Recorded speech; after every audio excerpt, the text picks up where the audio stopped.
Olá pessoal, nessa semana nós vamos continuar nossos estudos sobre tabelas hash, né? Na semana passada nós vimos a implementação de tabelas hash com endereçamento fechado, né? O que é o endereçamento fechado? Você define o tamanho, né, da sua tabela hash no começo, né? Ou seja, quantos índices essa tabela vai ter, e aí você vai trabalhando o tempo todo com aquela mesma quantidade de índices, você não muda o tamanho da tabela, né? Então, por exemplo, vamos supor que você começou a sua tabela lá com 100 índices, a sua tabela vai ter sempre 100 índices, né? E, e aí, quando ocorre uma colisão, né? Ou seja, quando você tem mais de um elemento para o mesmo índice, você armazena os dois no mesmo índice. Como? Utilizando uma lista para isso, né? Então, no endereçamento fechado, o elemento, quando a função hash, né, o hash code dele é um hash code X, ele vai ser armazenado naquele índice, criando então listas de elementos que caíram no mesmo índice. Já o endereçamento aberto, ele usa uma política diferente para tratar colisões, que é o que nós vamos ver aqui agora, né?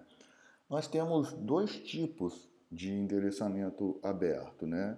A gente tem o hashing linear, né, também conhecido como overflow progressivo, né, e tem o rehash, que a gente vai ver mais na frente. Então, qual que é a ideia do hash linear? A ideia do hash linear é que quando ocorrer colisão num determinado índice, você procura o próximo índice que esteja vazio, ok? Qual que é a vantagem? É muito simples, né, de se implementar. A desvantagem é que se ocorrer muita colisão no mesmo índice, você acaba tendo um agrupamento de chaves numa determinada região da sua tabela. Por exemplo, suponha que você colocou alguém no índice 5, né? Você fez o cálculo do hashcode e deu 5. Aí o próximo elemento que você vai colocar também dê 5. Aí você vai tentar colocar no 5 que está ocupado, vai para o 6. Aí o próximo, se der 5 também, por exemplo, você vai colocar no 5, já está ocupado, vai para o 6, já está ocupado, vai para o 7. Então, se a sua função hash for ruim, você vai agrupar vários na mesma posição, né? Vários numa mesma sequência. Você vai ter um agrupamento de chaves numa mesma região da sua tabela.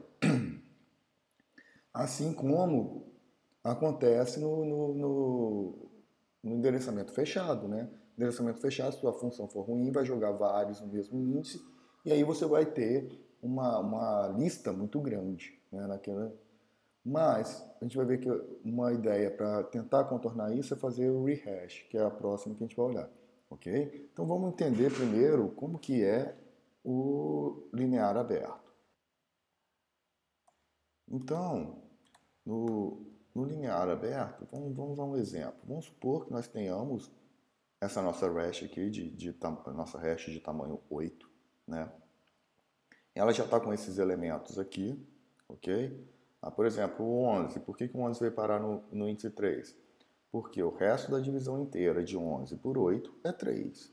Por que o 20 veio parar na posição 4? Porque o resto da divisão inteira de 20 por 8 é 4. Por aí vai, né? Aí vamos supor que eu queira inserir o 27 agora. Ora, o resto da divisão inteira de 27 por 8 é 3. Ele cairia nessa posição aqui. E aí ocorre uma colisão. Como nós estamos trabalhando com hash linear, o que vai acontecer? Eu tenho que procurar então a próxima posição que esteja vazia. A próxima posição depois do 3 é a 4. Está vazia? Não, não está. Então o que eu tenho que ir? Vou para 5. Está vazia? Está. Então é aqui que eu vou inserir o 27. Ok? Vamos fazer um outro exemplo aqui. Vamos inserir todos esses elementos na nossa hash de tamanho 13. Então vamos começar pelo 52. O resto de 52 por 13 é 0. Então o 52 vai ficar nessa posição aqui. O resto de 78 por 13 também é 0, né? 78 dividido por 13 vai dar 6 e sobra 0. Aí eu vou tentar inserir na posição 0, ela já está ocupada, ele vai para a posição 1, ok? 48. O resto de 48 por 13 é 9. Então, o índice 9 estava vazio, ele veio para o índice 9. O 61, o resto de 61 por 13 também é 9. Mas o 9 já estava ocupado, ele veio para 10. 81, o resto de 81 por 13 é 3, estava vazia, ele já entrou ali. O 120, o resto de 120 por 13 também é 3, só que a posição 3 já estava ocupada, ele veio para 4. O 79, o resto de 79 por 13 é 1. Note que nenhum dos outros anteriores foi 1. Só que a posição 1 já está ocupada por quê? Porque o 78, que era para estar na 0, teve colisão na 0 e veio para 1. Ok? Então, pode acontecer de um elemento, mesmo que nenhum outro anteriormente colocado tivesse o hash code dele, a posição dele já está ocupada. Por quê? Porque ocorreu colisão numa posição anterior e aí ocuparam a posição. Mas ainda assim, o 79, né, o resto de 1 está ocupado. Não interessa se é por alguém que também era 1 ou se é por alguém que foi tratamento de colisão. O fato é estar ocupado e aí eu vou para a próxima posição, que seria a 2. Né? O 121 a mesma coisa. 121, o resto dá 4. Já está ocupado com 120, que na verdade está ali porque teve colisão na 3, mas não interessa, né? Está ocupado. Então, o 121 vai para a posição 5. Por fim, note o caso do 92. O resto de 92 por 13 é 1. Só que a 1 já estava ocupada, ele tenta na 2 que já está ocupada, ele tenta na 3 que já está ocupado, tenta na 4 que já está ocupado, tenta na 5 que já está ocupado, foi parar na posição 6. Né? E com isso, a gente acaba tendo um agrupamento enorme aqui. Ó. E qual que é o problema desse agrupamento enorme? Suponha que você vai fazer uma busca. Né? Vamos supor que eu esteja buscando pelo elemento 13. Qual que é o hash code do elemento 13? Ora, o módulo de 13, né, o resto de 13 por 13 é 0. Então eu iria procurar o 13 aqui na posição 0. Aí eu vou olhar, essa posição está ocupada? Está. É o 13 que está nela? Não. Opa, então eu tenho que olhar na próxima. Por que eu tenho que olhar na próxima? Porque pode ser que o 13 eu tentei inserir aqui, mas deu colisão e ele foi para a próxima. Né? Aí eu chego na próxima, olha, está ocupado? Está. É o 13? Não. E vai para a próxima. Está ocupado? Tá. É o 13? Não. E vai fazendo isso até achar uma posição vazia. Então note que para eu chegar à conclusão de que o 13 não está nessa tabela, eu tive que fazer diversas comparações. Por quê? Porque eu só posso parar as comparações quando eu achar uma posição vazia e eu tenho um agrupamento grande aqui. Por isso eu tive que fazer essas diversas comparações. Ok? Mas, então, o funcionamento da hash linear é essa, né? Você calcula o seu hash code, verifica se a posição onde você vai armazenar o hashcode está vazio. Se estiver, armazena lá. Se não estiver, vai para a próxima até achar uma vazia. E é interessante notar isso aqui, né? O vai para a próxima, você soma 1, mas vamos supor que você chegou aqui na 12, né? E não estava vazio, né? Estava cheio. O que você tem que fazer? Voltar para 0, né? Então você assume a sua tabela como se fosse uma lista circular. Você chega no final, você volta para o começo. Como fazer essa lista circular? Ao invés de fazer simplesmente hashcode mais 1, você faz hashcode mais 1, mod o tamanho da sua tabela. Por quê? Vamos supor que meu hashcode deu 12. Aí a posição 12 estava ocupada. Para ir para a próxima, o que eu faço? 12 mais 1, que é 13, resto disso por 13, que é 0. E aí ele volta do começo. Já se vamos supor que foi na 6. A 6 está ocupada. O que eu vou fazer? Hashcode, que é 6, mais 1, 7. Resto de 7 por 13 é 7. E aí vai para a próxima. Então é só tomar cuidado de, na hora de fazer o incremento do hash, né, na hash linear, lembrar que não é simplesmente fazer o incremento, porque você tem que fazer a circularidade. Então é um incremento, resto da divisão inteira desse incremento por 13, para que na hora que ele chegar no último você conseguir voltar automaticamente para o começo. Ok? Então, essa é a política de endereçamento aberto usando hashing linear. Uma alternativa é utilizar o hashing duplo. Qual que é a ideia? Por que usar o hashing duplo? Note, Se eu tiver vários elementos vindo para o mesmo índice, o que vai acontecer? Ele vai chegar, está ocupado, vai para o próximo. Vai chegar, vai ocupado, vai para o próximo, vai para o próximo. Ou seja, você tende a ter agrupamento grande se você tiver várias chaves no mesmo índice. O rehash, ou hashing duplo, ele visa a diminuir esse problema. Ou seja, a ideia é espalhar melhor as chaves. Mas qual a desvantagem? A desvantagem é, primeiro, que ela é mais complexa. Segundo, que você pode acabar colocando endereços muito longes, né? muito longe um do outro, e provocando então seeking de memória adicional. Se você tiver com uma tabela que caiba numa página da sua memória, beleza, não vai ter esse problema. Mas se sua tabela for muito grande, você corre o risco de botar o cara numa página, né, de cair, na verdade, um índice numa página de memória e outro índice numa outra página, de forma que vai fazer com que essa busca tenha um seek de memória adicional. Ok? Mas vamos lá, como que é? Né? A gente viu que o hash linear, a gente pega, calcula o hash code, estando ocupado, incrementa esse hash code, né, e vai para a próxima, para a próxima, para a próxima, até achar um local que esteja vazio. Já na hash duplo, não, você tem duas funções hash.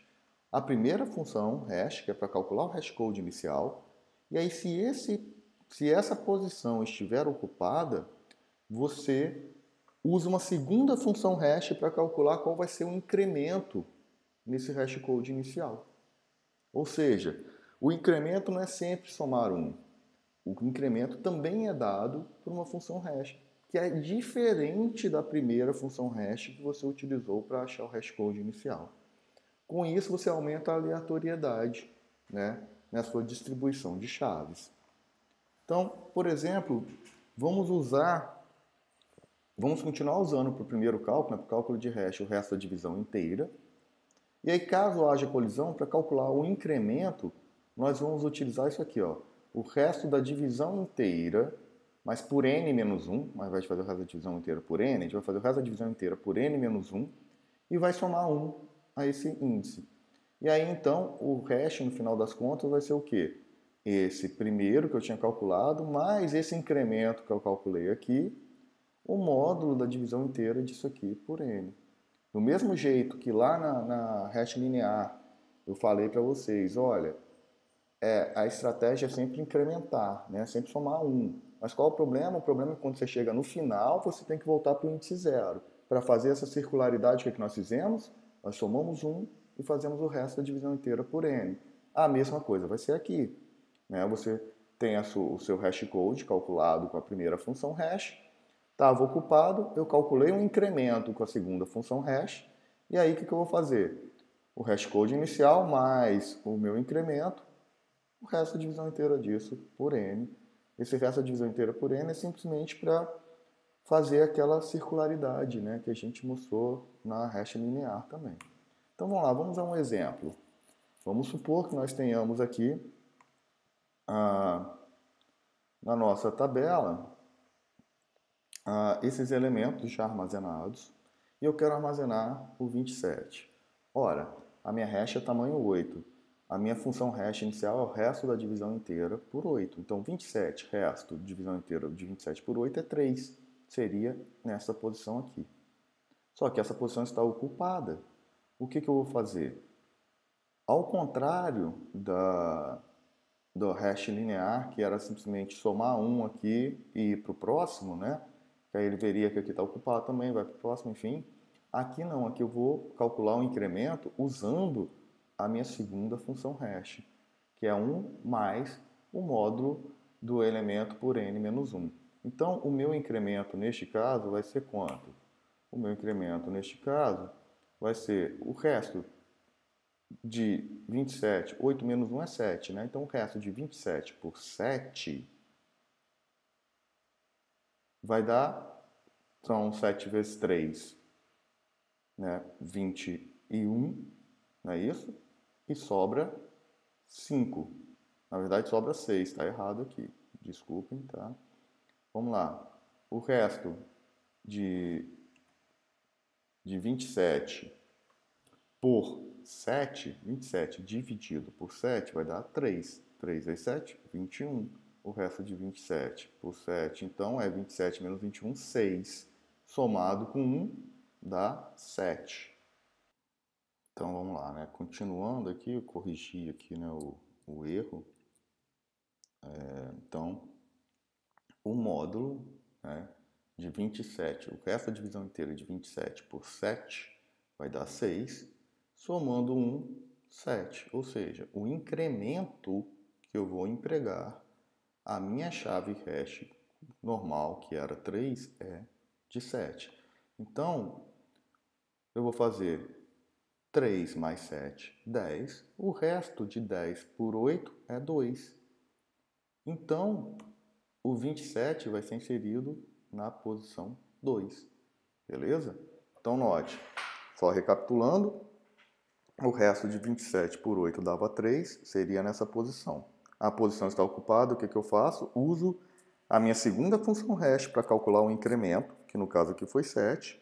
E aí eu faço o hash inicial, que era 3 mais 7, o resto da divisão inteira dele por 8, vai dar 2. E aí eu acho a posição que eu deveria colocar o 27. Se essa posição já tivesse ocupado, o que eu faria? Aplicaria novamente a minha função de incremento, que vai dar 7, né?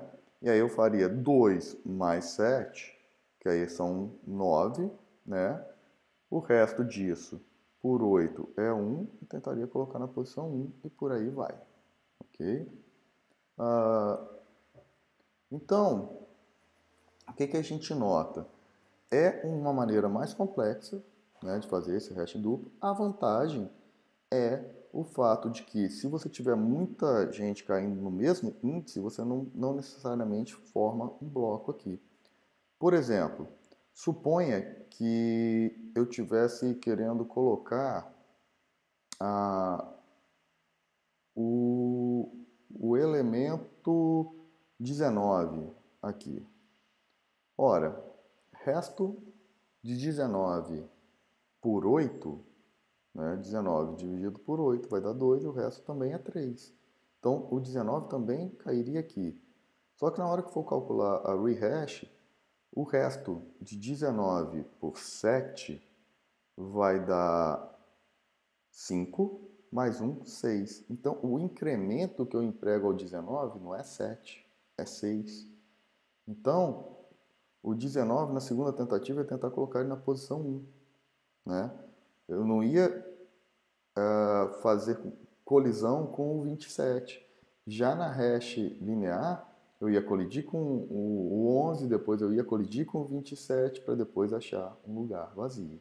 Então, assim, como você aumenta essa aleatoriedade na distribuição, você diminui a chance de ter esses blocos, esses agrupamentos.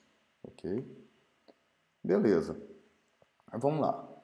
Então, a gente viu como inserir, né? E a gente viu duas estratégias para inserir, utilizando o hash linear ou utilizando rehash ou hash em duplo, né? A gente viu também que na busca, quando a gente for buscar por um elemento, o que a gente tem que fazer? Ora, a gente vai olhar, por exemplo, vamos usar o caso do 27 aqui. 27 módulo 8 dá 3. Vem aqui no índice 3, está ocupado? Ih, está ocupado. É o 27 que está ali? Não, não é o 27 que está aqui. Então, o que eu tenho que fazer? Ir para o próximo índice. Como que eu vou para o próximo índice? No caso do linear, é só incrementar. Né? Incrementar e fazer o módulo para fazer a circularidade. No caso do rehash, tem que fazer todo esse cálculo aqui de usar outra função hash para calcular o incremento e verificar o incremento. E aí vai dar nessa posição aqui. Você vai olhar, está ocupado? Está. É o 27? É o 27, então achei. Se não fosse o 27, ia calcular de novo, né, o rehash, que ia fazer então o 2 mais 7, módulo por 8, que vai dar 1, viria para cá, está ocupado? Não está ocupado. Então o 27 não está aqui. Né? Então, qual que é a ideia da busca? A ideia da busca na hash aberta é que você calcule o hash code. Estando a posição ocupada, você olha, é o cara que você está procurando? Se é, beleza, achei. Se não é, calcula o incremento. Aí se for linear, o incremento é simplesmente mais 1. Se não for linear, o incremento é usando a outra hash, né, a segunda função hash. E aí olha se a posição do incremento está ocupada. Se está ocupado e é o cara, ótimo, achei. Se está ocupado e não é o cara, calcula de novo. Se está vazia, opa, então o cara não está na hash, ok? Então esse é o sistema de busca. E isso vai nos trazer um problema na hora de remover o elemento. Por quê? Vamos lá, vamos supor aqui que eu tenho essa hash aqui e inseri o elemento 27 nela. Quando eu for inserir o elemento 27, essa hash aqui é uma hash de tamanho 8, não é isso? E aí, o resto de 27 por 8 deu 3. Então, posição 0, 1, 2, 3. Como eu estou usando aqui um endereçamento aberto linear, cheguei aqui, estava ocupado, eu vim para a próxima, também estava ocupado, o 27 veio parar aqui, ó, né, na posição 5. E aí, na hora que eu for buscar pelo 27, o que vai acontecer? Eu vou procurar aqui, está ocupado, vai para a próxima, está ocupado, vai para a próxima, achei o 27. Mas vamos supor que nesse meio tempo eu remova o 20. Então eu vim para remover o 20, achei o 20 aqui e removi. Essa posição agora está desocupada. E aí se eu for buscar pelo 27 agora, o que vai acontecer? 27, calculei, deu módulo, deu 3, vim na posição 3, estava ocupada, mas não é o 27, é o 11, então eu vou para a próxima. A próxima já está vazia. E aí por estar vazia eu posso concluir que o 27 não está nessa tabela, mas ele está. Então, a remoção, quando você usa endereçamento aberto, tem esse problema, né? Que pode criar buracos em agrupamentos que, se você não estiver atento a isso, você pode achar que um elemento, na hora de uma busca, não está na tabela, mas ele está. É porque, na verdade, houve uma remoção antes dele e fez esse buraco, né? Então, para tratar isso, o que a gente vai fazer? A gente vai manter em cada posição um campo que vai indicar se aquela posição já foi ocupada ou não. Então, na verdade, o que a gente passa a ter? A gente passa a ter três estados possíveis. Ou a posição está ocupada, ou ela está vazia e nunca foi ocupada, ou ela está vazia, mas ela já foi ocupada.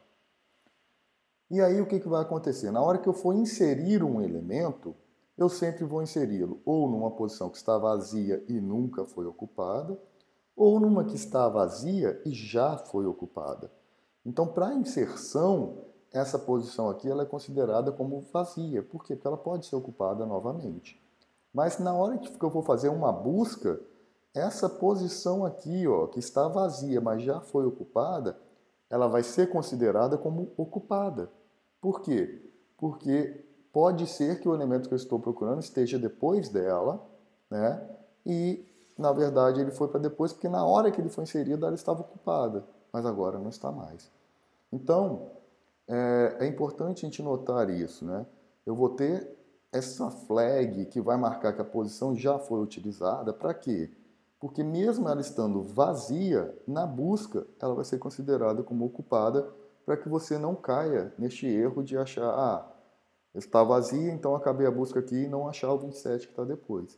Mas para a inserção, né, por exemplo, se eu for inserir agora o número 20, o 20 cairia aqui, deu conflito, eu vou para a próxima está vazia? Sim, está, e aí você colocaria o 20 aqui, ok?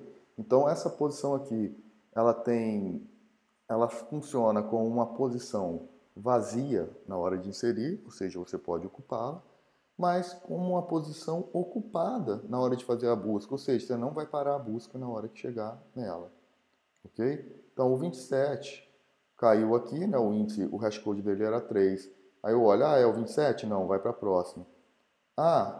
Essa posição está vazia, tá, mas ela já foi ocupada, então não é fim de busca aqui, eu vou para a próxima.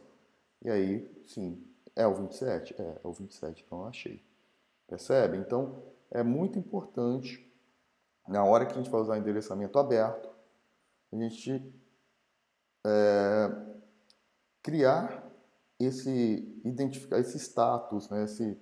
Esse campozinho de informação que vai me falar se essa posição já foi ocupada ou não, justamente para eu conseguir fazer esse tratamento na remoção. Na hora que você remove, mas mantém esse flag falando que ela já foi ocupada para quê? Para não falhar na busca quando você tiver um buraco no meio de um agrupamento. Ok? Ok. Um outro fator que a gente tem que se atentar quando a gente usa endereçamento aberto é para a possibilidade de expansão da tabela. O que é isso? Ora, quando a gente trabalhava com a hash fechado, com endereçamento fechado, cada índice tinha uma lista de elementos e aí essa lista de elementos pode crescer enquanto você tiver memória, né? Já que a gente está usando uma alocação dinâmica. Já na hash aberta, no endereçamento aberto, isso não ocorre, né? Cada índice só contém um elemento. Então, se eu tenho uma hash de tamanho, por exemplo, aqui eu tenho uma hash de tamanho 8, ela só vai caber 8 elementos. Então, vai chegar um momento que essa hash vai estar cheia e eu vou ter que expandir a hash, eu vou ter que aumentar o tamanho dela para eu conseguir comportar mais elementos. Na verdade, o ideal não é nem você esperar essa hash ficar totalmente cheia. Por quê? Porque, note essa hash aqui. Ela ainda tem uma posição vaga, então, teoricamente, eu ainda conseguiria colocar um elemento. Mas a chance de o próximo elemento que entrar aqui dar colisão com um outro é muito grande. Por quê? Porque eu tenho 7 posições ocupadas e apenas uma vazia. Então, mesmo que você tenha uma função hash que distribua uniformemente as chaves, você tem aí uma chance de 1 para 8 de ser mapeado para uma posição que está realmente vazia, né? Então, quanto mais cheia tiver a sua tabela, maior é a chance de colisão. Então, normalmente a gente define o que a gente chama de fator de carga ou load factor, que nada mais é do que um fator que indica a porcentagem de células da hash ocupadas para você fazer a expansão, né? Então,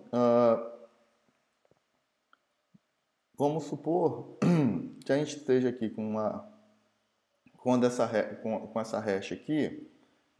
Essa hash é uma hash de tamanho 3, 6, 7 e ela já está com 4 posições ocupadas, ok? Vamos supor que nós queiramos colocar mais um elemento nela. Na hora que eu for colocar mais um elemento, essa tabela vai ficar com 4 elementos, né? Se eu estiver utilizando um load factor de 50%, por exemplo, o que é um load factor de 50%? Quando eu falo que meu load factor é 50%, eu estou falando que quando a ocupação dessa tabela for maior ou igual a 50%, eu vou expandir essa tabela. Então aqui eu estou supondo que eu estou usando um load factor de 50%. Ora, 50% de 7, que é o tamanho da minha tabela, é 3,5.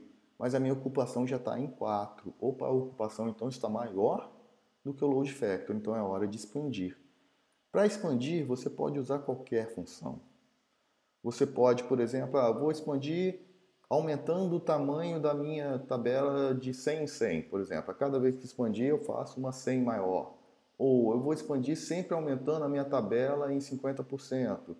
Ou vou expandir sempre dobrando o tamanho da minha tabela. Enfim, o método de expansão também, o fator de expansão é variável. Então, a gente tem duas coisas aqui. O load factor, que é o que define quando você vai expandir, que no caso aqui a gente está usando um load factor de 50%.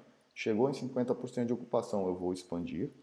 E o fator de expansão, que é o quanto você vai expandir, que aqui no caso a gente está fazendo o dobro menos 1. Então, era 7, eu vou expandir para um tamanho 7 vezes 2, 14, menos 1, 13. Está aqui. Se eu precisar expandir de novo, vai sair de 13 para 3 vezes 2, 26, menos 1, 25. Então vai ser um de tamanho 25 e por aí vai. Beleza? Mas então vamos ver como funciona a expansão, né? Para expandir, eu vou ter que alocar uma nova tabela com um novo tamanho, né? Que é o tamanho 13, ela está aqui vazia. E aí não é simplesmente copiar. Por que não é simplesmente copiar os dados para baixo? Suponha que eu copiasse o 34 daqui para cá, o 40 daqui para cá. Note que, como eu aumentei o tamanho da minha tabela, o resultado do hashcode vai ser diferente. Por quê? Porque quando a tabela era 7, o hashcode era o quê? O resto da divisão inteira deste número por 7. Ou seja, o resto da divisão inteira da chave por 7. Agora que o tamanho é 13, o meu hashcode passa a ser o resto da divisão inteira da chave por 13. Então, se eu simplesmente copiasse para a mesma posição, na hora que eu fosse procurar o elemento, que eu ia calcular o hashcode, não ia dar certo. Então, para expandir, o que você tem que fazer? Cria a nova tabela e aí, elemento por elemento da tabela antiga, você calcula o hashcode dele na tabela nova e traz. Então, por exemplo, o 34. O resto de 34 por 13 é 8, né? Que 13 vezes 2 é 26, né? Sobram 8. Então, o 34 ele vem para a posição 8 da tabela nova. O 40, o resto de 40 por 13 é 1. Então, o 40 veio para a posição 1 da tabela nova. Essa posição aqui, ó, ela está marcada como já tendo sido ocupada, mas ela não está ocupada mais. Então, você ignora. Então, assim, essas posições que estão vazias, mas já foram ocupadas, na hora de expansão, é como se ela estivesse vazia, ok? Não há nada a fazer com ela. O 11, o resto de 11 por 13 é exatamente 11. Então, o 11 vem parar no índice 11 da nova tabela. E o 95 veio parar aqui no índice 4 da nova tabela, ok? Só lembrando também que nesse cálculo do novo hash aqui na expansão, pode acontecer de haver conflito, né? E aí, se houver conflito, não, desculpa, colisão. E aí, se houver colisão, o que você faz? Você calcula a próxima posição utilizando o mesmo método que você calcula na inserção, né? Se for rehash, você vai fazer o rehash. Se ela for linear, que é só incrementar, você vai incrementar. Ou seja, resumindo, o que você vai fazer é pegar cada elemento da tabela antiga e fazer a inserção na nova, considerando que o tamanho da nova é 13. E considerando, inclusive, os tratamentos de colisão e tudo. E aí agora nós temos uma hash maior, que nos dá a capacidade de armazenar mais elementos e que tem uma probabilidade de colisão muito menor. E aí, o que vai acontecer? Eu vou enchendo essa hash novamente. Quando essa hash chegar no meu load factor, que aqui nesse caso a gente estava usando de 50%, né? Ou seja, o tamanho aqui é 13, 50%, 6,5. Ou seja, quando essa tabela aqui tivesse com 7 elementos, eu expandi e ela iria para tamanho 25, enfim, eu faria todo o processo de novo, ok? Então, assim, nós temos alguns problemas nesse processo de expansão, né? O primeiro é decidir quando expandir a tabela, ou seja, qual load factor eu vou utilizar, né? Você pode, num caso extremo, só expandir quando tiver tudo ocupado, ou seja, não é mais possível inserir um elemento. Qual que é a vantagem dessa estratégia? A vantagem é que você vai ter menos trabalho de expansão, né? Você vai expandir menos vezes, mas a desvantagem é que você vai chegar num ponto que você vai ter muita colisão, né? E vai ter muito trabalho de colisão. Já uma outra forma seria, por exemplo, o que nós fizemos, expandir quando metade da tabela estivesse ocupada. Qual a vantagem disso? Você vai reduzir muito o seu risco de colisão nas inserções. Porém, toda vez que metade da tabela estiver ocupada, você vai expandir. Então você vai ter muito trabalho de expansão e muito desperdício de memória, porque no máximo você vai estar ocupando metade da memória que você alocou, né? Então, assim,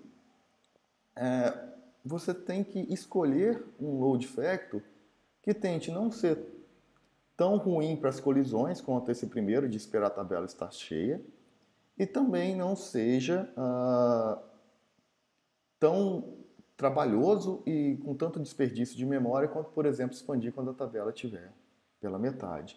E aí é só experimentando mesmo, porque isso depende muito da carga de dados.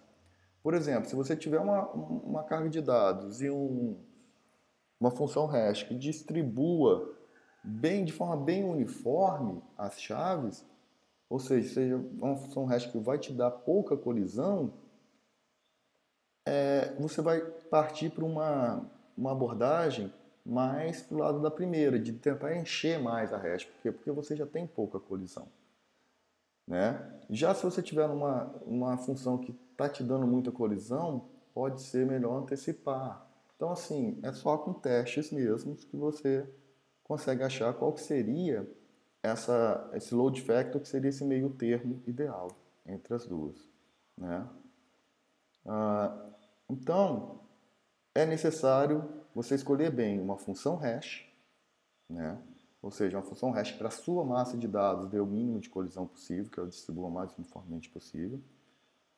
O algoritmo de tratamento que você vai usar para essas colisões, que é ou a fechada, que a gente já viu, né, o endereçamento fechado, ou o endereçamento aberto linear, né, que é aquele que só incrementa um, ou o endereçamento aberto com rehash, né, que é você ter duas funções hash, uma para calcular o hashcode e outra para calcular o incremento.